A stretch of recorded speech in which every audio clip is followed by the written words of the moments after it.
no tiene sentido la farmacología si no hay un proceso terapéutico debajo. Totalmente. Porque si no, lo que genera es una pura adicción. Sí. Claro, el fármaco me calma el síntoma, me carga la abrumación, pero ¿qué instrumentos tengo yo para poder regular esa amenaza por mí mismo, que no sea por el fármaco? Sí. Es un principio que nunca acaba, ¿no? Entonces, y que el fármaco nunca va a curar nada, solo va a bajar la sintomatología, ¿no? Claro, el fármaco puede tranquilizar un poco el sistema, pero el fármaco no cura el trauma, no cura las historias traumáticas, no cura los desencadenantes actuales, no cura el sistema social, no cura lo que está pasando en mi entorno, no cura mi capacidad de regularme con mi entorno social o de encontrar ambientes más saludables, ¿no? El fármaco solamente me regula un poco la sintomatología, que me puede venir muy bien, porque me puede salvar la vida, literalmente, si la sintomatología es muy intensa, es muy potente, porque si es muy potente, muy intensa, no hay proceso terapéutico posible si hay tanta abrumación, ¿no? Pero claro, la justa medida es muy delicada muchas veces, ¿no? Sí, todo un arte, ¿eh? Es muy sutil el tema farmacológico, es mucho más difícil de lo que aparentemente parece.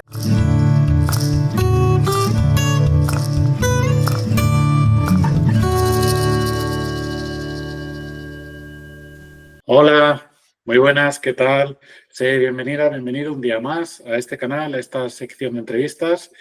Y para cerrar temporada, tengo el placer y todo un honor, y me siento profundamente agradecido de tener aquí en este canal a Nacho Peña. Hola, Nacho, muy buenas. Hola, Rafa, muy buenas, ¿qué tal?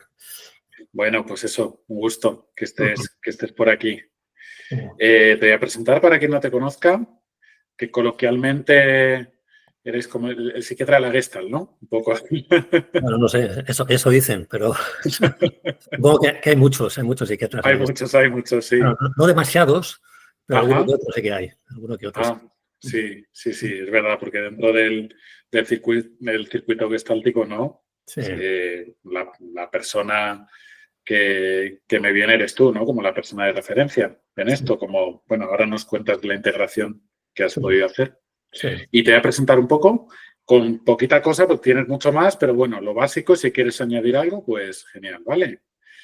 Vale, pues Nacho es licenciado en Medicina y Cirugía por la Complutense, es psiquiatra vía MIR, terapeuta Gestalt por la Escuela Madrileña de Terapia Gestalt, que somos compis de escuela, y desde 2005 realiza una formación junto con Olga Rueda llamada Psicopatología para Gestaltistas, formación que hice ya hace unos años. Sí. Y me gustó mucho y formación que recomiendo. Y además ahora te estás especializando en trauma y teoría polivagal. Sí, exactamente. Vale. Sí. No sé si quieres añadir algo más o sientes que lo esencial está. Sí, bueno, es lo básico. Sí, sí, los últimos años estoy haciendo más formaciones, más introduciendo un poco lo que es el trauma dentro de la terapia, ¿no? Sobre todo para terapeutas humanistas, a veces con poca formación en trauma y todo lo que conlleva con el trauma y mucho con el sistema nervioso, ¿no? El sistema nervioso autónomo, con la teoría polivagal, que me parece que es es algo fundamental para poder comprender un poquito todo cómo funciona el trauma, cómo funciona la traumatización y desde ahí la sanación, ¿no? Hay que entender bastante el sistema nervioso. Entonces, esa introducción o ese abordaje a través de la teoría polivagal pues me parece súper importante y es lo que lo que estoy transmitiendo últimamente, sobre todo, ¿no? Haciendo cursos de este tipo, ¿no? Bueno, el trauma yo creo que es una palabra que da para debate. De hecho, en las jornadas, yo estuve en las últimas jornadas de Gestalt, que se hablaba mucho de trauma, y al parecer hubo un debate en el que tú estuviste, yo no pude estar ahí, pero que entiendo que, claro, es una palabra que no, digamos que no hay unanimidad respecto a lo que significa trauma, ¿no? Claro, es un poco según según conceptualices lo que es el trauma, ¿no? Y en función de eso, pues hay personas que opinan de forma diferente, pero tiene que ver un poquito con qué es lo que consideres que es el trauma, la conceptualización un poco de la palabra y del término del técnico, ¿no? Y yo te puedo decir mi parte, o sea, para mí el trauma es casi todo lo puedo relacionar con el trauma, o casi todo, hay mucho que se puede correlacionar con el trauma. pero eso es dentro de mi conceptualización un poco del concepto de trauma, ¿no? En la medida que trauma no solamente son las grandes experiencias traumáticas graves, ¿no? Accidentales, puntuales que ocurren en la vida, ¿no? Como situaciones de abuso, situaciones de maltrato, situaciones de graves accidentes. O sea, no solamente son esas situaciones puntuales que acontecen, prácticamente casi todas las personas han experimentado algún tipo de situación así, que traumática un poquito más intensa, ¿no? Que conmociona un poco el sistema nervioso, ¿no? Que detona ahí una profunda alteración, ¿no? Del sistema, ¿no? Trauma, yo creo que también introduce o incluye todo aquello que tiene que ver con los microtraumas que experimentamos a lo largo de toda nuestra vida a través del cuidado parental, o sea, el cuidado de nuestros progenitores. Desde que nacemos, pues dependemos directamente, dependemos mucho del cuidado, de un poco de la sintonía que el progenitor pueda tener con cada uno de nosotros, ¿no? En nuestra historia infantil. Y ahí aparecen muchos momentos de déficit de atención, de déficit de presencia del terapeuta, de déficit de atención a nuestras necesidades, o sea, muchos momentos de microtraumas que se van sucediendo a lo largo de toda nuestra historia de cuidado, ¿no? Y que eso también va generando pues una serie de heridas, una serie de heridas importantes, ¿no? Porque esos microtraumas normalmente se mantienen en el tiempo, o sea, son continuos, o sea, se hacen crónicos de alguna manera, ¿no? Y muchas veces no se ven claramente como una experiencia traumática, ¿no? Porque muchos de estos microtraumas tienen que ver con experiencias más bien de abandono, de carencia, de falta de soporte emocional de los padres, de estar ahí, ¿no? Y como eso no se percibe tanto como algo, al contrario, más intrusivo, más agresivo, más violento, pues muchas veces pasa muy desapercibido, ¿no? Tenemos una infinidad de situaciones en la relación con nuestros padres en las que hay carencia, o en las que hay exceso de intromisión o carencia o falta de... Eso también es trauma. Y eso además condiciona mucho lo que luego será el carácter del individuo y condiciona mucho las experiencias más de adulto, ¿no? Todas las experiencias de sufrimiento mental que tengamos cuando ya somos adultos, en gran parte, en gran medida, tienen que ver con todas estas situaciones de carencia o déficit que han ocurrido a lo largo de la historia infantil, ¿no? Entonces, eso también es trauma, con lo cual el trauma engloba muchas cosas y se podría decir, o yo podría decir, que gran parte de nuestro comportamiento, de nuestra conducta, de nuestra forma de ser, de las elecciones que hacemos en la vida adulta, pues están influidas por nuestra historia biográfica. Sobre todo las situaciones más, por así decirlo, más estresantes o más dificultosas, ¿no?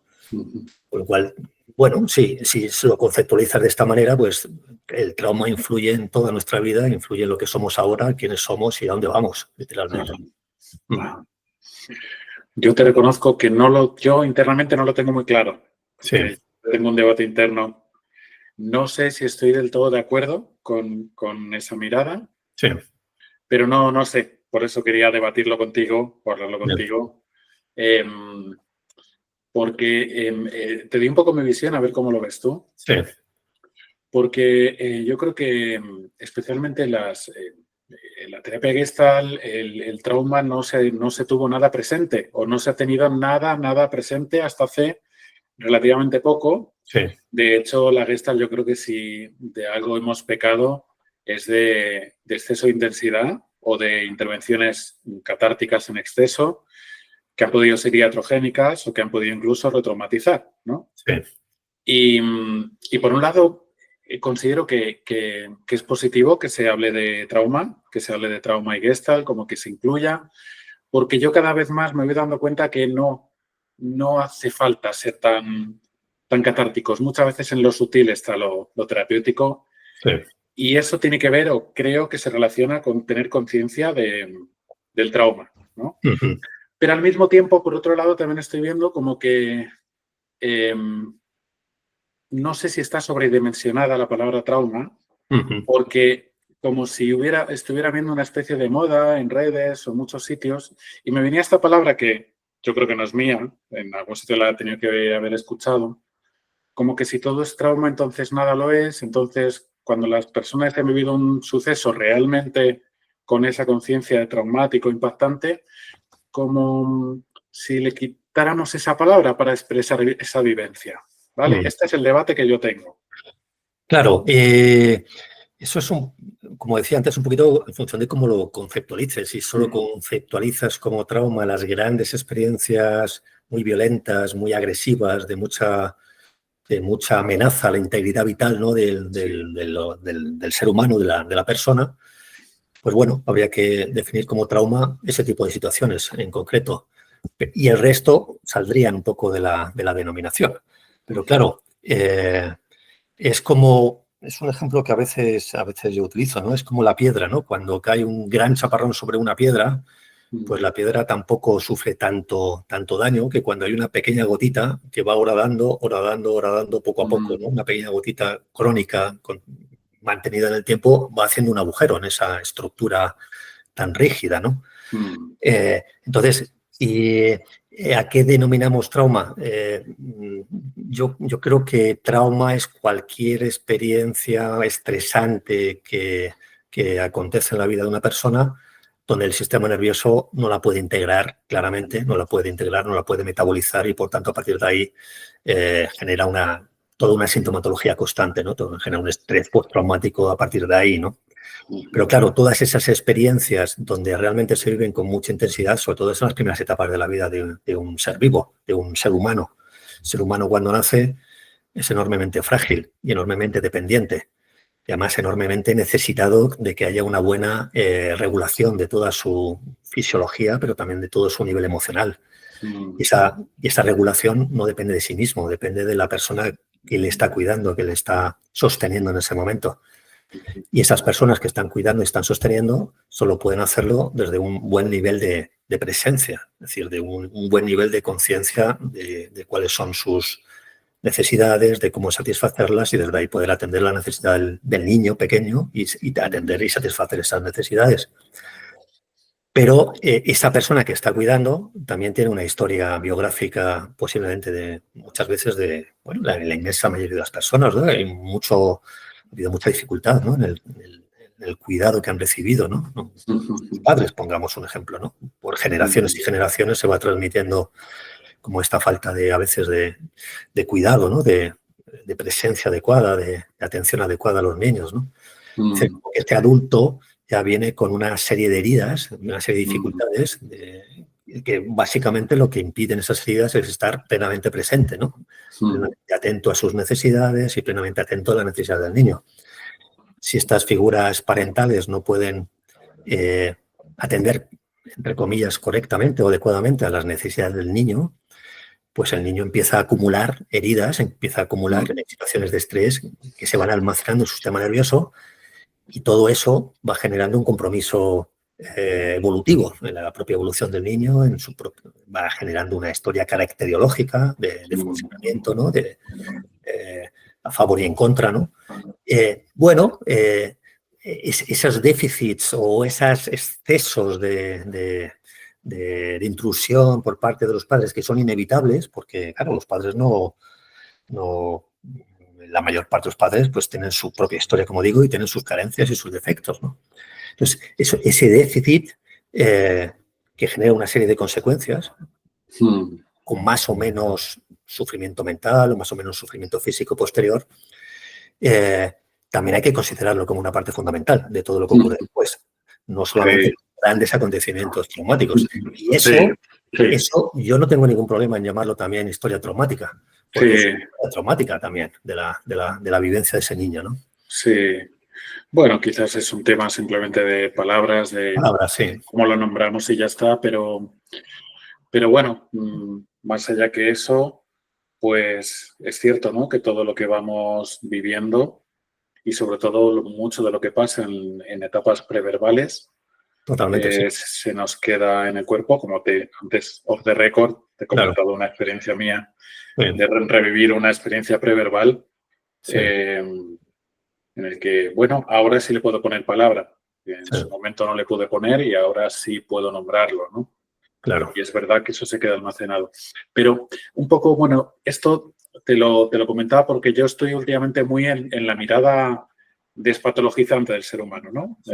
Me gusta mucho la mirada conductista en ese sentido, como que todos son intentos de adaptarse a... todos son los problemas psicológicos, como despatologizarlos en el sentido que son intentos de adaptación a este mundo tan enfermo, en realidad, ¿no? Totalmente, sí. Sí, yo también lo vivo un poquito desde ahí, ¿no? Me parece que todo lo que nos ocurre es un intento precisamente de adaptación a todo ese tipo de situaciones estresantes, a toda esa cantidad de situaciones estresantes por déficit o por exceso que nos acontecen desde muy pequeñito. Es un intento de defensa de nuestro sistema nervioso, de defenderse de las amenazas continuas que experimentamos, ¿no? Sí. Todo lo podemos verbalizar, conceptualizar en términos de defensas. O sea, las defensas, que son muchas, se manifiestan de diversas maneras, ¿no? Pero, claro, el asunto es que estas defensas que fueron útiles en el momento en el que se tuvo que utilizar, sobre todo en el periodo infantil, fueron útiles para sobrevivir. Gracias a esas defensas estamos aquí y ahora. No hemos perecido por el camino. Hemos llegado hasta este momento. Esas defensas fueron muy útiles. Dependiendo de las condiciones que vivimos y dependiendo de las capacidades que teníamos en ese momento. Esas defensas nos han salvado la vida, pero claro, el problema es que esas defensas se pueden haber hipertrofiado debido al uso excesivo de este sistema defensivo, que era el único que podíamos utilizar. Y como utilizamos siempre el mismo mecanismo de defensa, cuando llegamos a adultos, la utilización de estos mecanismos de defensa pues ya no son tan funcionales, ya no son tan adaptativos, empiezan a ser un poco innecesarios, un poco inmaduros, ¿no? Sí. Entonces ahí tenemos un problema. Utilizar sistemas defensivos que ya no nos son útiles, pues provoca todo ese nivel de sufrimiento, ¿no? Básicamente. Como un patrón rígido, ¿no? Exactamente. Un patrón rígido de respuesta que es automatizado y que seguimos utilizando cada vez que nos enfrentamos a una situación estresante, pero sin tener un registro de otro sistema adaptativo defensivo más maduro, más adecuado al momento actual, ¿no? Y para todos los contextos, además, ¿no? Como que esos patrones rígidos que tienen que ver con esta vivencia del trauma, ¿no? Como que no discriminan contexto, ¿no? Exactamente, exactamente. Porque se han vuelto muy rígidos, muy automatizados, y cada vez que se detecta una pequeña situación de amenaza, aunque el disparador de esa amenaza sea completamente diferente al que vivimos en la infancia, pero cada vez que se detecta este disparador, se pone en marcha este recurso defensivo. Sí. Con un recurso que ya no vale o que ya no está necesario, sobre todo el recurso de la disociación, que es el recurso básico que nos lleva a la desconexión. Y te diría que, claro, últimamente también se está poniendo mucho acento en lo contextual, ¿no? Como en contraposición, que yo creo que al final es tener en cuenta todo. Pero como hemos venido de un modelo biologicista, ahora se está poniendo muy el acento en lo contextual. De hecho, ha salido un libro que tengo ganas de leérmelo, que es El cortisol. ¿Cómo era? El cortisol te sube por el alquiler, ¿no? Sí, claro. Como que también, en esto que te digo de despatologizar a veces, una ansiedad puede ser una respuesta adaptativa. No siempre es desadaptativo, puede ser una respuesta adaptativa a un contexto social que a lo mejor el problema no lo tengo yo por tener ansiedad, sino que vivimos en una estructura y a veces no es fácil, ¿no? Discriminar qué es carácter o qué es respuesta rígida o qué es en realidad una respuesta adaptativa a algo que está pasando, ¿no? Claro, en realidad se puede decir que son las dos cosas, ¿no? Pero cómo responde mi cuerpo ante una situación de amenaza y segundo, cuáles son las situaciones que causan amenaza. Y en el contexto actual, sobre todo en una vida civilizada, pues hay muchas amenazas para nuestra integridad, ¿no? Biológica. Es como si todo el contexto social, en muchos casos, sobre todo en las ciudades, en las grandes ciudades, va muy en contra de las necesidades biológicas del ser humano. Y esta falta de adecuación de lo social con lo biológico, con lo humano de cada uno, pues genera mucha amenaza. Eso es mucha amenaza para nuestra integridad, ¿vale? Todo el contexto social ahora mismo, sobre todo en grandes urbes, va muy en contra de realmente lo que necesita nuestro cuerpo, nuestra biología, nuestra emoción. Entonces, sentimos esa amenaza y respondemos. Y esa respuesta, una de las respuestas defensivas, es la ansiedad, ¿vale? Que tiene que ver más con la parálisis, la congelación. Estamos congelados porque el sistema social nos impide defendernos, movilizarnos, no podemos huir, no podemos hacer prácticamente nada, por la cantidad de normas que nos tienen de alguna manera inmovilizados. Y ante eso, pues nuestro sistema nervioso lo único que puede hacer es generar una sensación de parálisis y la energía que se mueve ahí se mueve en forma de ansiedad, ¿no? O le llamamos ansiedad, ¿no? Sí. Es sensación de estar paralizados ante esa situación de amenaza, ¿no? Sí. Escuché una frase el otro día de Víctor Amat, no sé si sabes quién es, hace terapia breve, estratégica, dice, hemos categorizado, vaya que tengo a mi gata, no sé si la ves, pero subió. No la veo. Ahora. Sí, la veo, sí. Decía algo así como, hemos etiquetado problemas de salud mental actitudes que a lo mejor en realidad son indicadores de salud mental. Claro. ¿No? Me parece muy interesante esto. Sí, claro, el problema de la salud, claro, no lo puedes diferenciar del contexto en el que se produce ese asunto, ¿no? Claro.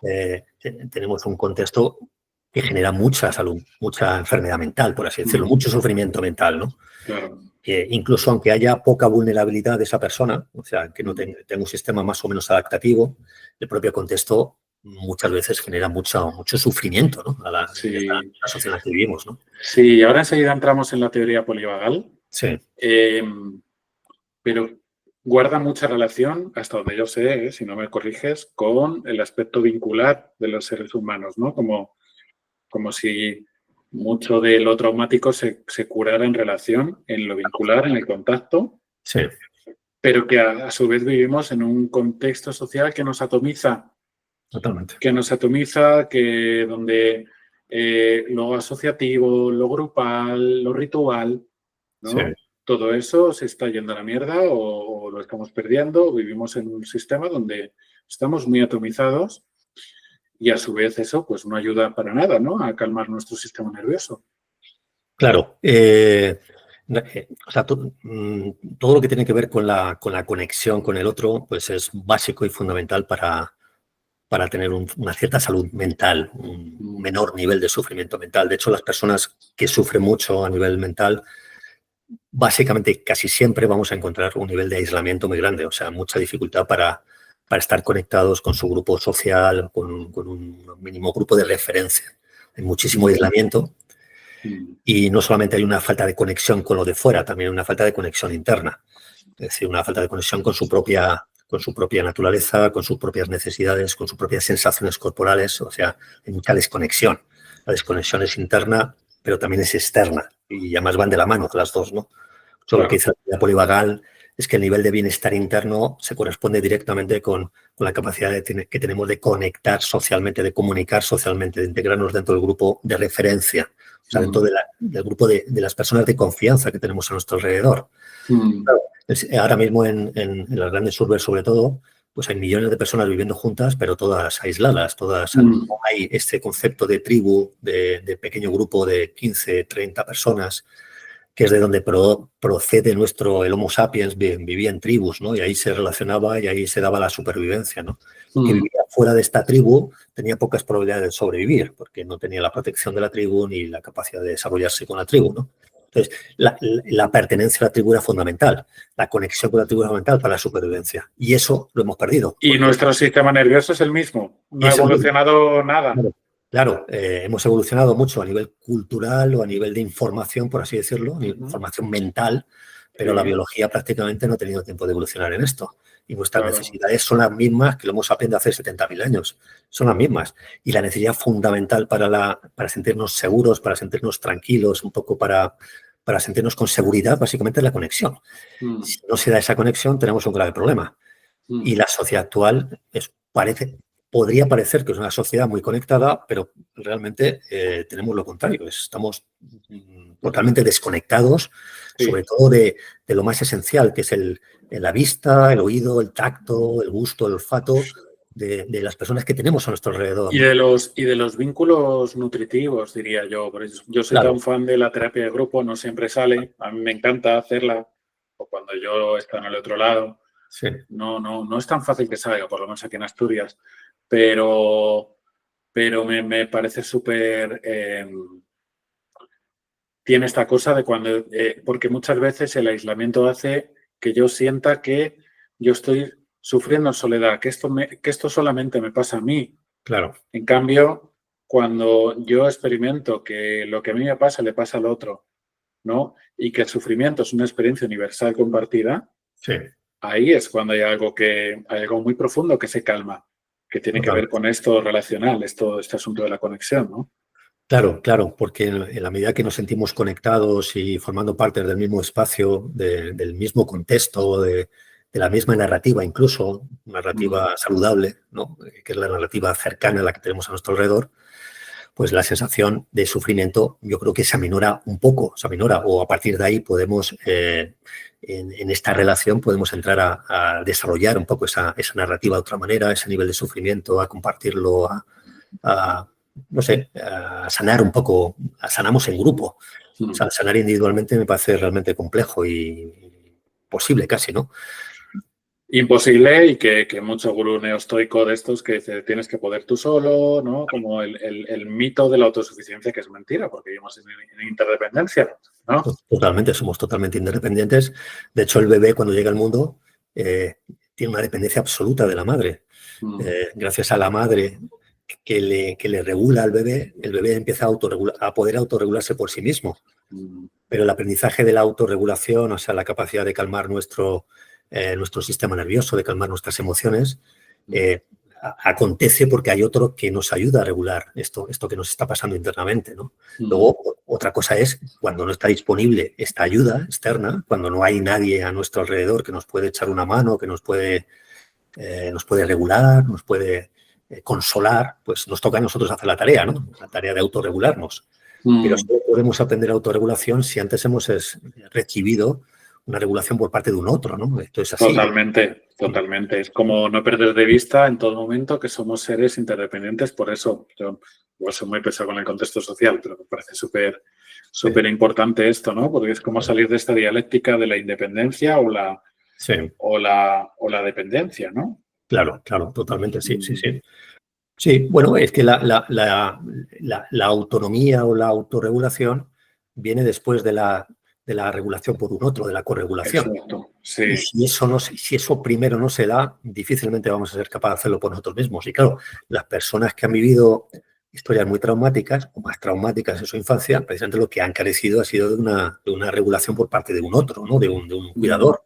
Entonces, si nadie les ha regulado, ellos no han aprendido esa autorregulación. Llegan adultos incapaces de autorregularse por sí mismos, ¿no? De regular sus emociones, de regular su cuerpo, de regular su mente. Y ahí aparece un enorme nivel de sufrimiento. No van a aprender ese nivel de autorregulación a no ser que haya un otro, en este caso un terapeuta, una figura de confianza, una pareja, a veces un mentor, un cuidador, un maestro, que le ayude, que haga este primer acto de regulación. Mira, uno se puede calmar, ¿no? Uno puede calmarse si hay un otro, ¿no? Sí. A partir de ahí, a lo mejor, uno ya puede interiorizar esa experiencia y empezar a hacerlo por sí mismo, ¿no? Por eso la terapia es tan importante, que haya un otro con el que uno esté bien conectado, a partir de lo cual acontece ya un poco todo el proceso de sanación. Sin eso va a ser muy difícil, ¿no? Total. Por eso, no sé cómo lo ves tú, por eso yo creo que la palabra autoestima, que no me gusta mucho, pero me parece muy tramposa, porque tiene muy poco de auto y fluctúa mucho, incluso en la vida adulta, en función de cómo nos vaya. Como me gusta esto de la autoestima como ese amigo interesado que está cuando te va bien, pero que se va cuando las cosas se ponen feas. Mientras que la autocompasión es como un buen amigo que está ahí, ¿no? En lo bueno y en lo malo. Porque claro, ¿cuánto de auto tiene la autoestima cuando ha sido algo que se ha construido de fuera hacia adentro y que va fluctuando mucho en función de cómo nos vaya en la vida, ¿no? Sí, y en función de con quién te encuentres, en función de con quién te relaciones y el tipo de estímulo que te viene de fuera, la estima va variando, va oscilando. O sea, es imposible mantener un lugar de estima alta constantemente. O sea, estamos fluctuantes en función de nuestra autoestima, en función de las relaciones que tenemos y en función del contacto. Y de cómo nos va. Y de si te ha ido mal profesionalmente una semana y estás jodido, pues se resiente, ya está. Claro, y eso hay que aceptarlo. No se trata de tener un objetivo de estar siempre... Se trata más bien de esta capacidad de que aunque mi autoestima ha bajado o ha caído por una experiencia que no ha sido óptima o no ha sido lo que yo esperaba, la capacidad de poder recuperar un poco esa regulación y poder volver a recuperar un poco la estima, ¿no? Por así decirlo, la autoestima. Sí, yo creo que la autocompasión ayuda mucho a la autorregulación, ¿no? No dejan de ser palabras, pero... Sí, claro. Pero sí. Es que no hay otra. O sea, o eres compasivo contigo mismo, o si hay un crítico interno, ese crítico, desde luego, no va a favor de tu propia regulación. Es el crítico proyectado posiblemente de la historia infantil, que está repitiendo, ¿no? Lo que pasa que en esta exaltación de la independencia también se ve en la autoestima como que es algo, parece como un órgano del cuerpo, que es algo que tienes que fortalecer, como un músculo, y que solo depende de ti y que si no tienes buena autoestima o si tienes el cortisol alto también, mal, lo estás haciendo mal, ¿no? Claro. Es incluso como si eso fuera algo voluntario. Eso porque es. Mucho de lo que yo trabajo así con la teoría polivagal es el tema del tema de la responsabilidad. Es decir, cuando nuestros mecanismos de defensa se disparan o se activan ante una amenaza, ahí todo hay un proceso donde hay poca intervención consciente de lo que está pasando, de la reacción defensiva. Son procesos muy subcorticales, ¿no? De niveles bajos del sistema nervioso, que se responde automáticamente a cualquier evento, intentando hacer una defensa efectiva, y las defensas más efectivas son las que, en principio, las que menos se piensan, ¿vale? Porque cuando tienes un tigre delante no hace falta pensar mucho que hay un tigre, lo importante es salir corriendo o, en todo caso, enfrentarse al tigre, si se puede, es decir, una acción, pero no hay mucho tiempo para pensar. De hecho, si uno pensara mucho, posiblemente lo más probable es que no sobreviviera en la historia infantil. Con lo cual, las reacciones defensivas de nuestra vida cotidiana, de adultos, la mayor parte, no hay mucha conciencia, no hay mucha racionalidad, son muy instintivas, son muy automáticas, son acciones muy al servicio de la protección, sea como sea. Y de eso se aprovechan algunos políticos autoritarios o la política que estamos viviendo. Sí. Tiran de esa parte más primitiva, ¿no? Efectivamente, porque ahí, como no hay mucha racionalidad, es una respuesta muy instintiva, muy animal, por así decirlo. En esta respuesta muy animal, pues hay, bueno, se puede controlar. Hay cierta capacidad de control o de manejo desde ciertas instancias más superiores, ¿no? Sí. Porque no tenemos la capacidad de discernir qué es lo correcto, qué es lo incorrecto, de razonar, de pensar, de reflexionar, ¿no? Desde la inoculación del miedo también. Exactamente, desde el miedo, claro, desde el miedo. Sí. Oye, y cuéntanos, Nacho, ¿en qué consiste la teoría polivagal? Sí. Como así, someramente, si quieres. Bueno, esto es un desarrollo de Stephen Porges, este neurocientífico, que de alguna manera desarrolló este modelo investigando pues diferentes capacidades que tiene el nervio vago, ¿no? El nervio vago para funcionar e intervenir durante diferentes funciones del organismo, ¿no? En realidad lo que Porges desarrolló, que ha sido lo que le ha dado un poco este desarrollo de tanta importancia últimamente, ¿no? La teoría polivagal, es el haber introducido una función del nervio vago que de alguna manera no estaba muy adscrita al nervio vago, que es todo lo que tiene que ver con la disociación, con la desconexión, es una parte del nervio vago, el nervio vago dorsal, que podría estar interviniendo en procesos donde el sistema nervioso se apaga completamente.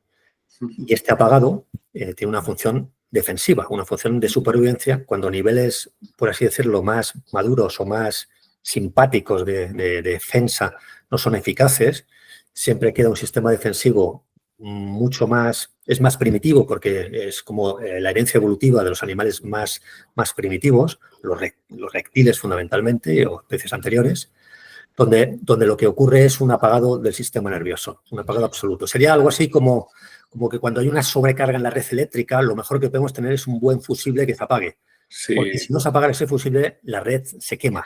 Tiene que ver con cuando no puedes luchar y tampoco puedes escapar, como cuando somos niños y vivimos en un contexto estresante. Claro. A mí me decían que estaba en las nubes. Exactamente. Pero yo creo que ese estar en las nubes... Es un sistema de defensa donde te desconectas un poco de lo que está pasando, porque ese es el único mecanismo de defensa que tú tienes disponible en ese momento. O sea, cuando la situación es muy dolorosa, cuando hay mucho dolor, sea un dolor emocional, sea un dolor físico, y no puedes tener una defensa de más alto nivel, de tipo movilizador, como podría ser una lucha o una huida, el último recurso, un recurso es desconectarte. Es una especie de inmovilización, de desconexión, de apagado, porque si no siento aquello que me está doliendo mucho, me puedo proteger. Si no lo siento y me desconecto, me puedo proteger de cierta manera. Porque si tuviera que estar conectado con todo el dolor que estoy recibiendo, por ejemplo, ante una situación de abuso, una situación de mucha agresión, de mucha violencia, de estar conectado, mi sistema nervioso, con toda esa hiperestimulación tan potente, mi sistema nervioso se colapsa, literalmente. Y si me colapsa, no sobrevivo. No puedo sobrevivir. Es como una sobrecarga en la red muy grande que quema toda la instalación eléctrica. Para no quemar mi instalación eléctrica, para no sobrecargar mi sistema nervioso, lo que hace de manera automática es desenchufar. Es como bajar el plomo, bajar el fusible. Se desconecta toda la red. Y en esa desconexión de toda la red, a eso se le llama disociación, esa desconexión, esa ausencia de conciencia de lo que está pasando, ahí puedo permanecer y puedo sobrevivir. Tengo cierta posibilidad de supervivencia. Luego, una vez que pasa la amenaza, el sistema se puede volver a enganchar y a partir de ahí puedo seguir tirando por la vida, ¿no? Pero es como una defensa de último nivel que claramente permite la supervivencia y que ¿quién es el ser humano que más necesita ese mecanismo de desconexión y supervivencia? Los niños, ¿no? Los niños pequeños, porque los niños pequeños son los que ni pueden luchar, ni pueden huir, y aunque se paralicen les va a dar igual, porque la amenaza sigue estando ahí. Cuando un niño pequeño tiene mucha agresión o mucho abandono, es decir, hay mucho dolor en muchos niveles, lo único que puede hacer es desconectarse para protegerse de ese dolor. Claro, si esa amenaza es crónica y si esa desconexión es crónica, lo que genera es un niño muy desconectado, un niño muy disociado, que cuando llega adulto, ante cualquier pequeña amenaza, que ya no sea del nivel de la intensidad que tuvo de niño, cuando el adulto ya recibe una pequeña amenaza, automáticamente su mecanismo de defensa es desconexión. Sí. Se desconecta. Es el porqué de que se decía, ¿no? Y como que ahora ya se va teniendo más conciencia, pero que los niños de los orfanatos no lloraban por las noches, ¿no? Efectivamente, los niños de los orfanatos, lo que se llamaba las depresiones anaclíticas, que eran niños que separados de sus madres, así a corta edad, antes del año, que pasa cuando llevaban menos de un mes o 2 meses, abandonados, ¿no?, en el orfanato, ¿no?, donde no había un suministro de atención afectiva, de atención emocional. La única forma que tiene ese niño de sobrevivir es desconectándose, literalmente disociándose, o sea, entrando en un estado como de ausencia, de desconexión, de poca energía, de desvitalización absoluta, de depresión, porque ahí relativamente están protegidos hasta que supuestamente la madre retorne, y cuando retorne la madre ese niño puede volver a la vida. Otra cosa es que eso no se produzca, ¿no?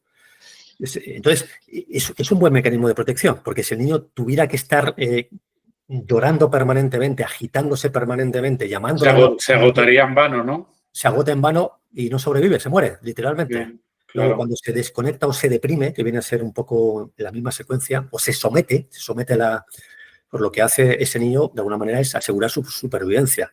El precio que paga por eso es que el adulto, ese niño, va a tener una tendencia grande a la depresión, a la desconexión, a la disociación, al sometimiento al sistema, al sometimiento a lo que haya, ¿no? Y en eso, Nacho, entiendo que es una cuestión de grado también, ¿no? No es, o sea... Es una cuestión de grado, claro. Que hay disociaciones muy fuertes en función de lo que te haya tocado vivir y otras más como lo mío de estar en las nubes. Claro. Era también una forma de disociación, quizás más leve, ¿no? Sí, es una dimensión. A mayor nivel de agresión o de amenaza infantil, mayor es el nivel de disociación porque más intensa ha sido esa desconexión y más crónica y más larga ha sido. Es decir, más ha generado una vulnerabilidad en mi sistema nervioso como para desconectarse. Y a menor medida de agresión infantil o de lesión infantil, pues la disociación es menos grave, claro. Pero la mayor parte de los seres humanos tenemos mucho de disociación y tenemos mucho de desconexión. De hecho, vamos a terapia porque estamos desconectados, literalmente. Sí. Me pasó con la persona con la que trabajo que viene de un contexto familiar terrible. Ya no sé qué me pasa, que ahora que estoy saliendo con una persona que por fin esta persona me da seguridad, no paro de llorar. Digo, claro. Tiene sentido, ¿no? Que todo lo que no pudiste llorar en su momento, ahora que te sientes segura, ahora puedes llorar. Exactamente. Solo cuando nos sentimos seguros podemos conectar con lo emocional, podemos conectar con el cuerpo, podemos conectar incluso con lo racional, con la autorreflexión, porque cuando estamos en peligro, el objetivo precisamente no es conectar, el objetivo es desconectarse. Lo que pasa es que la mayor parte del peligro muchas veces que experimentamos ahora ya no tiene que ver con la realidad, tiene que ver con la historia traumática, con los vínculos traumáticos que hemos tenido, con los estímulos que se asocian a esos vínculos, que se están disparando constantemente y que nos hace sentirnos en peligro, aunque no haya una realidad de amenaza, y hay desconexión automática. Sí, y entender que el adulto ahora sí que tiene recursos, porque está como esa, me viene la analogía del elefante, que es ese que cuando creció seguía creyendo que no podía escaparse, ¿no? De la, Sí, ¿sabes el cuento este, no? La indefensión aprendida, sí. Eso es, ¿no? Sí. Que como adultos, ahora sí puedes irte, ahora sí puedes pelear, pero no lo sabes. No sabes que te puedes ir. Lo sabes, pero no lo... No, y muchas veces ni siquiera lo sabes intelectualmente. Como no has tenido esa experiencia a nivel infantil, no tenemos el conocimiento de esa posibilidad de poder poner límites, por ejemplo, ¿no? Muchas personas con esta disociación que están muy sometidas, que ni siquiera conciben la posibilidad de poner un límite o decir no. Se someten o aceptan absolutamente todo lo que les viene y es que no lo conciben. O sea, lo pueden entender racionalmente, pero su sistema nervioso no concibe esa posibilidad. E incluso es como la necesidad de tener que desarrollarlo desde cero, la posibilidad de poner un límite en la vida, ¿no? Sí, yo en el libro que yo me leí sobre teoría polivagal decía que en terapia hay que como salir de eso, de esa parte de congelamiento, al sistema simpático de lucha-huida, como favorecer eso. Claro. Pues entiendo que la persona conecte con su cabreo, claro, ¿no? Porque si no conectas con tu enfado no puedes poner un límite de condiciones, ¿no? O con la expresión de la emoción. O sea, es como pasar de la inmovilización a moverse, al movimiento. El movimiento sería una defensa más madura que la inmovilización. El movimiento me permite, gracias al movimiento simpático, el movimiento que me permite el sistema nervioso simpático, puedo luchar, ¿no? Puedo poner límites, puedo decir que no, puedo decir basta a cualquier situación, o puedo huir si no me puedo proteger o si esto es demasiado, puedo escaparme, pero también puedo expresar emocionalmente todo aquello que me está pasando. La expresión de la emoción, o verbal o emocional, me permite conectarme un poquito más con lo que necesito verdaderamente y puedo pedir ayuda. Porque otra cosa, puedo pedir ayuda a mi contexto de seguridad, a mi contexto relacional. Porque el que está sometido, el que está inmóvil, el que está paralizado, el que está disociado, ni siquiera puede pedir ayuda. No puede hacer nada de esto, ¿no? Entonces es un aprendizaje de largo recorrido, claro. Pero para eso hace falta que la persona sienta que está en un espacio seguro. Seguro. ¿no? Eso es a través del vínculo. Por eso te decía, no sé cómo lo ves, que lo he introducido antes, pero ¿cómo ves que, no sé si estás de acuerdo conmigo, que en terapia Gestalt se ha podido pecar de un exceso de lo catártico, lo confrontativo, y que en ciertas personas eso ha originado una retraumatización en lugar de... Sí, no sé si tendría que ver tanto con la Gestalt como con lo que el terapeuta gestáltico, ¿vale? No creo que la Gestalt favorezca eso, o sea, creo que la Gestalt lo que favorece es una buena conexión con uno mismo y una buena conexión con la persona que tengo delante, ¿vale? Si yo no soy capaz de medir cuál es el nivel de vulnerabilidad o de fragilidad de esa persona, es porque yo no estoy conectado. Si yo no estoy conectado, las confrontaciones van a ser lesivas a la persona que tiene delante. Pero no creo que sea tanto el modelo, sino más bien el individuo. Si el individuo no tiene el suficiente trabajo personal, de conexión suficiente, puede hacer confrontaciones precisamente no desde la seguridad, desde la propia amenaza. Él se siente amenazado por la incapacidad del cliente o del paciente que tiene delante, y esta incapacidad puede amenazar su bien hacer y que genere defensas agresivas incluso, de lucha, y confrontativas que lesionan al otro. Pero eso tiene que ver más con la incapacidad de esa persona de gestionar lo que está pasando. O sea, una persona bien conectada, de alguna forma, con su cuerpo, con sus sensaciones, con sus emociones, va a estar bien conectado con el que tiene delante y va a saber hasta dónde puede o no, dónde tiene que apoyar y dónde puede confrontar. Y si la experiencia catártica está pasando el nivel de tolerancia del sistema nervioso de esa persona, porque si pasa el nivel de tolerancia, eso es retraumatización, absolutamente. Porque experimenta una experiencia de confrontación o agresiva exactamente similar a la que experimentó cuando era niño.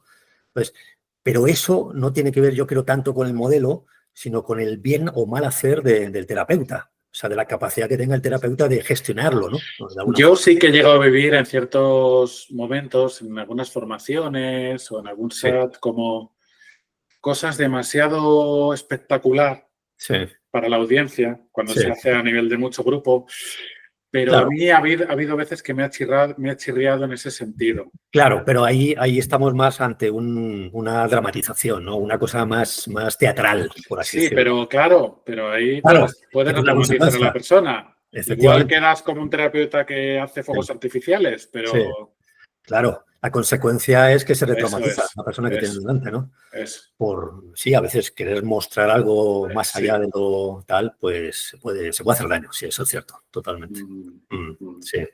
Oye, Nacho, ¿cómo trabajas cómo tienes presente la teoría polivagal en terapia? Pues constantemente, o sea, pero ya no solamente en terapia, sino en mi vida cotidiana. O Ujú, sea, la teoría, o sea, lo que es el modelo polivagal, lo que te hace es tener una atención muy exquisita, muy permanente a dónde está tu sistema nervioso. Básicamente, en dos conceptos. Tu sistema nervioso está seguro o se siente amenazado.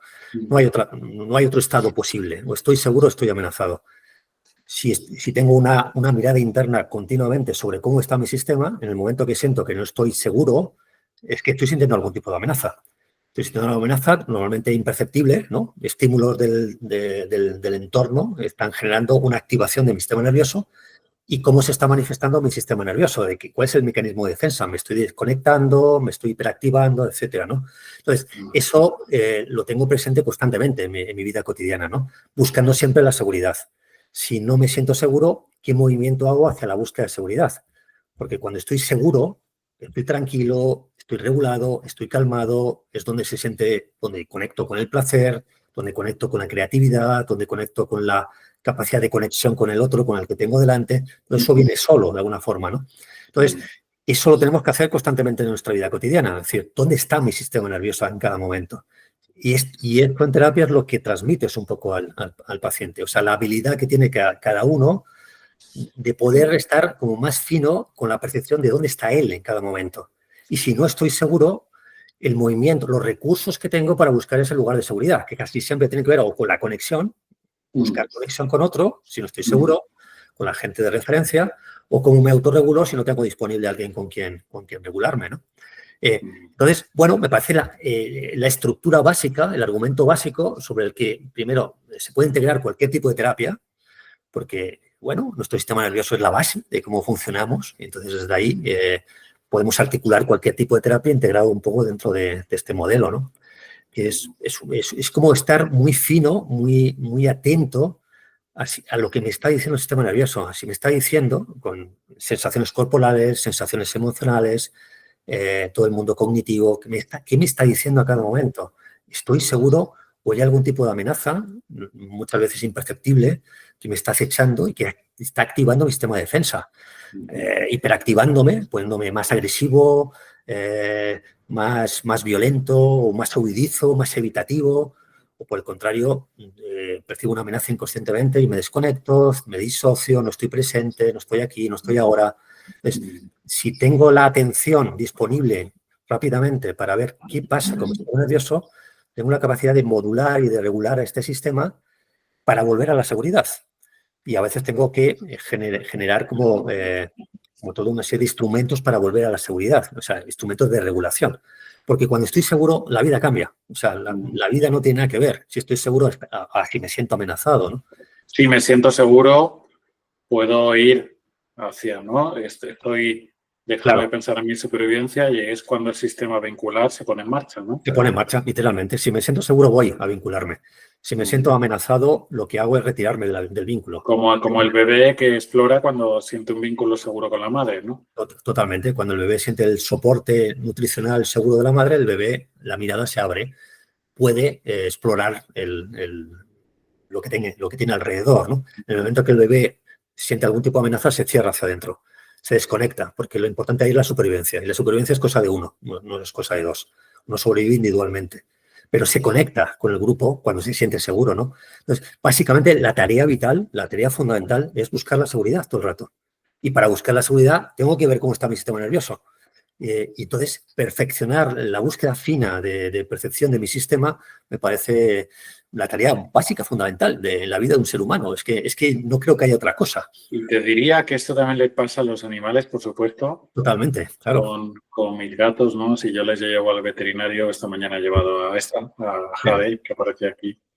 Yo creo que ella se siente más segura si yo la llevo, o con el primero que llegó, pues hasta que empezó a confiar, ¿no? También fue todo un proceso, ¿no? Claro, exactamente. Quiero decir que, bueno, ya lo dijo Darwin, ¿no? Sí, Como los principios de aprendizaje son universales para todas las especies, pues igual con esto, ¿no? Totalmente, somos animales y funcionamos como animales la mayor parte del tiempo.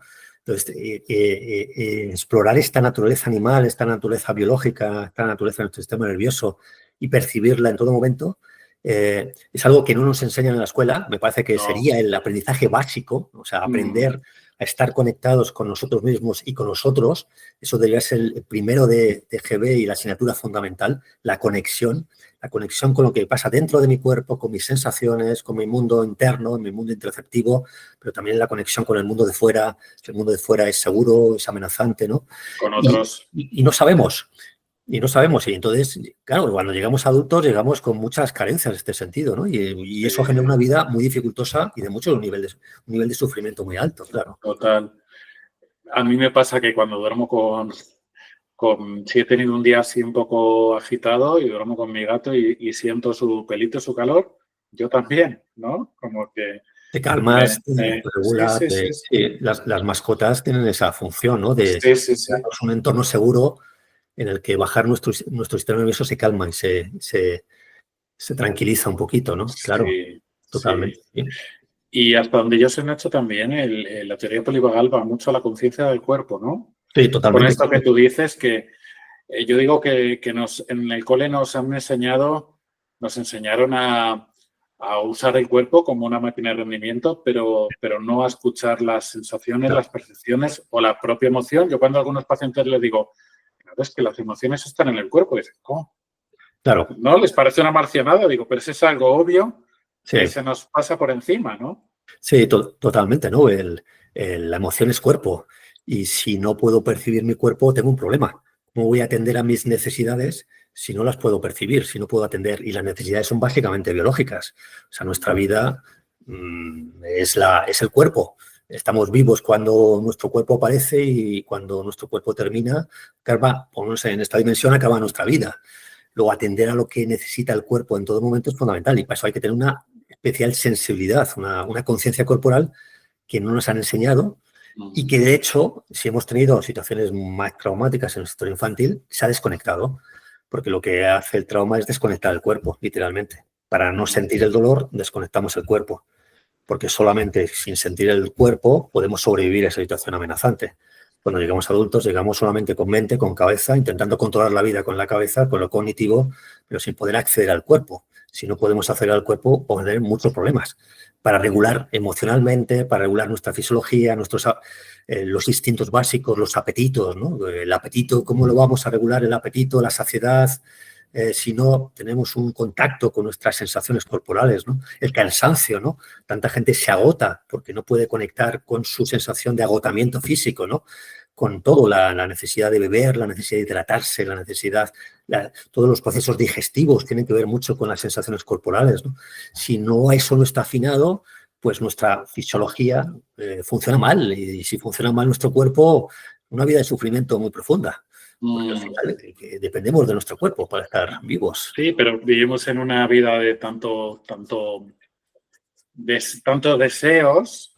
Tantos deseos. Y tantas exigencias que yo digo en consulta mucho, ¿no? Hay que discernir entre el deseo y la necesidad, o entre la exigencia y la necesidad. Exactamente. Porque yo puedo desear ver una serie de Netflix hasta las 3 de la mañana, pero igual lo que necesito es descansar porque mañana madrugo, ¿no? Claro, me paso, tengo que escuchar mi cuerpo y sentir que estoy cansado y que me estoy durmiendo. Pero puede ser un buen elemento de desconexión si yo vengo este día de un problema grave, un problema serio, desconecto a través de la serie para no estar conectado con la sensación dolorosa que me provoca por estar conectado con el problema que tengo en marcha. Si desconecto del cuerpo, tengo un problema, porque me puedo enganchar a fenómenos como compensatorios adictivos, de los cuales no escapo nunca, con tal de no estar conectado con el dolor. El problema es que no queremos conectarnos con el dolor, porque el dolor se nos hace insoportable, porque desde muy pequeñitos tenemos la tendencia a desconectar del dolor, engancharnos a cosas muy adictivas para no estar conectados con el dolor. Si no conectamos con el dolor, tampoco podemos conectar con el placer, porque Sí. nos desconectamos de todo. O sea, ahí tenemos un problema de vida, ¿no? De desarrollo vital, ¿no? Sí, como digo también, digo, bueno, oye, la contractura no la mires como una enemiga, míralo como una aliada. Una liada, Es claro. una mensajera que algo te está diciendo, ¿no? Pues Claro, todo lo que te pasa, en lugar de verlo como algo que te está jodiendo, es un buen mira a ver qué mensaje. te quiere decir, ¿no? Exactamente, es un mensaje, es un piloto de que algo te está pasando, sea el dolor que sea.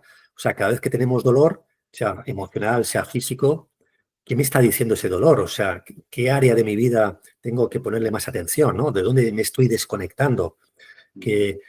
Pero bueno, la tendencia natural, en muchos casos, cuanto más trauma, es desconectarse. Y para desconectarse del dolor, imagínate la cantidad de adicciones que tenemos cada día, ¿no? Sí. Y por eso el enganche tan potente con las imágenes mentales, porque las imágenes mentales desenganchan mucho del cuerpo. Es decir, están al servicio de desconectarse mucho del dolor. Y por eso nos hacemos tan adictos a todo lo digital, a todo lo mental, porque es un buen lugar para refugiarse del dolor que sentimos a nivel corporal. Pero claro, de manera crónica. O sea, no salimos nunca de esa desconexión. Entonces, ese es el verdadero problema, un poco de la mente moderna, ¿no? La mente desconectada, ¿no? De la sensación corporal, ¿no?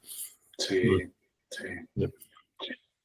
Bueno, no sé si quieres añadir algo más sobre la teoría polivagal o sobre, no sé si estás en investigando sobre algo Bueno, concreto. sí, sobre eso es lo que va un poco mi práctica y eso es a lo que me dedico básicamente, ¿no? Es como que en el fondo no es diferente de cualquier tradición psicoterapéutica, en realidad es lo mismo, solo que quizás con una terminología un poquito más neurocientífica, por así decirlo, o lo que intuitivamente los terapeutas que hemos trabajado también mucho con el cuerpo, trabajamos mucho con lo emocional, hemos intuido de siempre. Pues ahora hay una correspondencia neurobiológica que nos indica que eso que hemos intuido sí que se corresponde con cosas que pasan en nuestro sistema nervioso. Entonces, eso da también un anclaje y un soporte, ¿no? Un soporte. Entonces, me parece que la teoría polivagal, que está poniendo muy de moda por algo, pues porque da una explicación que nos permite explicar tantas cosas de las que nos pasan en el día a día, pues yo creo que es muy necesaria para cualquier terapeuta o incluso para los propios pacientes conocerlo, ¿no? Para cualquier persona que sufre puede encontrar mucho entendimiento de lo que le pasa en base a estos modelos, ¿no? Sí. Sí creo, ¿no? Me estaba viniendo, Nacho, con esto que hablabas del dolor, de dejar sentir el dolor, qué trabajo también tan complejo para ti discernir entre cuándo sí que hay que recetar un fármaco Claro. y cuándo no. Porque hay veces que un fármaco puede hacer trampas con ese dolor y puede taparlo. Y a lo mejor a la persona lo que le viene bien es estar con ello, ¿no? Claro, ese es el sutil trabajo con la farmacología. Trabajar con la farmacología es bastante difícil y bastante sutil, porque en un mismo principio o te puede salvar la vida, te la puede quitar. O sea, un mismo principio te puede conectar, porque si hay un nivel de abrumación enorme, si el nivel sintomatológico es muy grande, uno está desconectado, necesita bajar un poco ese nivel de activación tan alto. El fármaco ayuda a bajar ese nivel de activación, con lo cual calma un poco el sistema nervioso, el sistema emocional. Al calmar un poco el sistema nervioso, eso permite que se active mi capacidad de darme cuenta, de estar conectado, etcétera, y poder hacer el proceso terapéutico incluso. Pero también hay un nivel de fármaco que si me paso de dosis, por así decirlo, me paso de intensidad del fármaco, lo que hago también puedo generar una sedación en la persona. Puedo hacer que la persona se desconecte o que se haga adicto a ese tipo de desconexión externa, ¿vale? Y si uno se hace adicto a una desconexión externa, algo que me seda mucho, que me calma profundamente, entonces no habitúo mis mecanismos de autorregulación, mi mecanismo de aprendizaje, mi mecanismo de exploración de lo que me está pasando. Es decir, que en función de cómo lo utilice, lo puedo utilizar para desconectar o lo puedo utilizar a favor de la conexión o de la desconexión. Pues claro, es una sutileza tan grande y tan difícil de ese manejo, ¿no? Pero eso no siempre se sabe a priori, aunque imagino que la práctica hace que cada vez vayas afinando más, pero a veces es ensayo-error, ¿no? Claro, a veces, porque cada persona es un mundo, cada persona tiene un sistema nervioso, cada persona tiene unas necesidades diferentes o cada persona tiene unas capacidades distintas. Entonces, de hecho, yo siempre creo, o siempre lo digo, es que como que la farmacología está al servicio del proceso terapéutico. El proceso psicoterapéutico es el que manda y se apoya en la psicofarmacología, pues para bajar un nivel de activación que me hace imposible trabajar con esta persona, porque la sintomatología es excesiva y no está conectada, y si no está conectada no hay trabajo posible, o para volver a soltar el aspecto farmacológico cuando necesito volver a recuperar la capacidad de conexión o de conectar con el propio dolor, ¿no? Porque si no hay conexión con el dolor, difícilmente va a haber aprendizaje, ¿no? Entonces, es como que la farmacología está al servicio o es un instrumento de apoyo al proceso psicoterapéutico. El que hace el proceso demanda más o menos farmacología, ¿no? O demanda más, aunque no lo pueda hacer él, se puede asociar, puede tener un farmacólogo o un médico que le regule un poco esto, pero no tiene sentido la farmacología si no hay un proceso terapéutico debajo. Totalmente. Porque si no, lo que genera es una pura adicción. Claro, el fármaco me calma el síntoma, me carga la abrumación, pero ¿qué instrumentos tengo yo para poder regular esa amenaza por mí mismo, que no sea por el fármaco?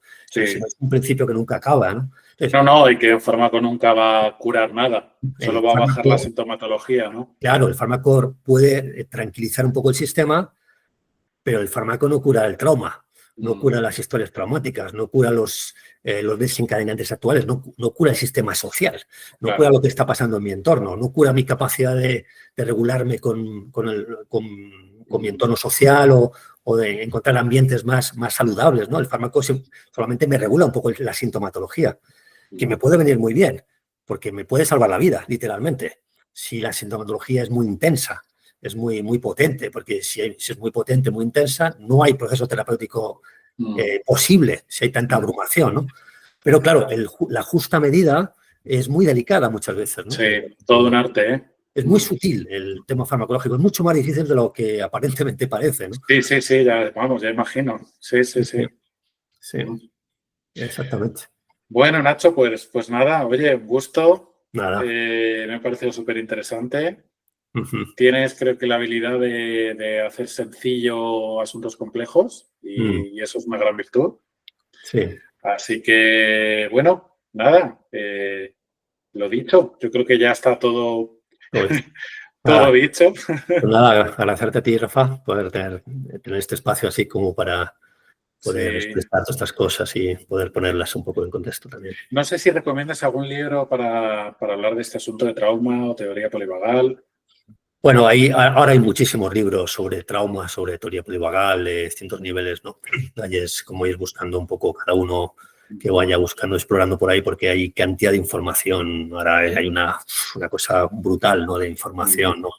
Cosas más sencillitas, depende un poco también del nivel técnico de cada uno. Yo creo que ahí tiene que uno buscar un poco qué es lo que le podría venir bien, exactamente. Bueno, pues nada, nos veremos en otro sarao de estos en algún evento, sí, exactamente. Sí. Así que nada, muchísimas gracias, Nacho. Nada, gracias a ti, Rafa. Un abrazo. Un abrazo, chao, hasta luego. Hasta luego. Chao.